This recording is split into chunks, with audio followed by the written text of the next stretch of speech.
Yo, welcome back. So I'm going to do a bit of a madness. Going to do frame gen on top of frame gen on top of frame gen. So we're going to use AMD Adrenalin frame gen and then the in-game frame gen and then the OptiScaler frame gen. Should you do it? Probably not, but is it fun? Yeah.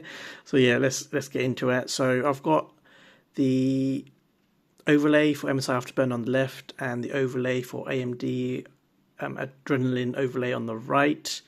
I'll show you my settings. So display, we're using 1440p. It says 4090, but I'm actually using, I'm using a 9070 XT. Sorry, just do that again. I'm using 9070 XT. It's because when I used OptiScaler config files, it changed it and gave me DLSS as a input, but yeah, it messed up the graphics card name, but I'm using 9070 XT. But anyway, let's get a baseline. So I'm using a DLSS as our input and using DLAA. So we're getting 52 roughly. So I want to keep it short, so I'll go through it really quickly. So first what I'm going to do is go back into graphics using Epic, and let's use ultra quality first. And I had to use my phone to record because using OBS or AMD Adrenalin, it just kept on crashing. So yeah, we're getting 63 FPS as you can see on both of them.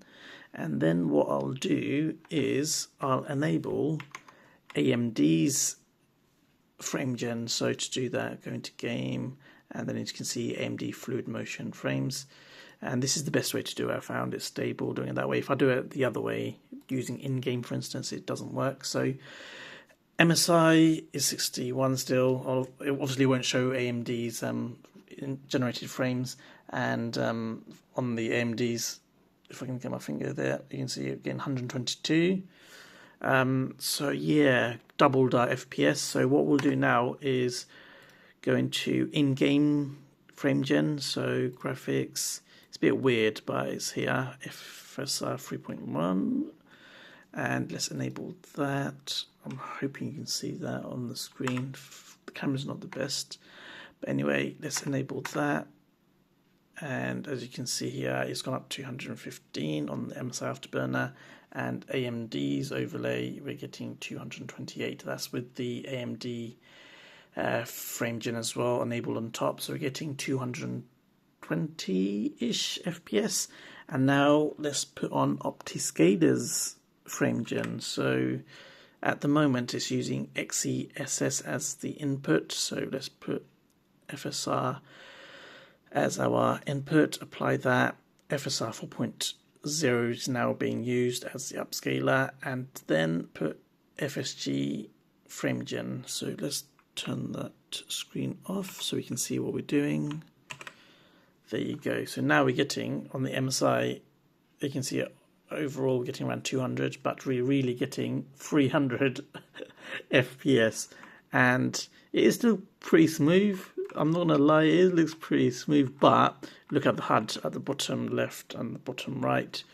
There is a lot of artifacting, and I can't fix that in this game because we've got a frame gen HUD fix here, but it crashes, so we can't use it in this game. I'll find another game that we can use all three frame gen. I want to use lossless scaling as well on top of that, but I haven't bought it yet, so yeah, we'll do another test later on once I've bought that and see if we can do frame gen on top of frame gen on top of frame gen on top of frame gen.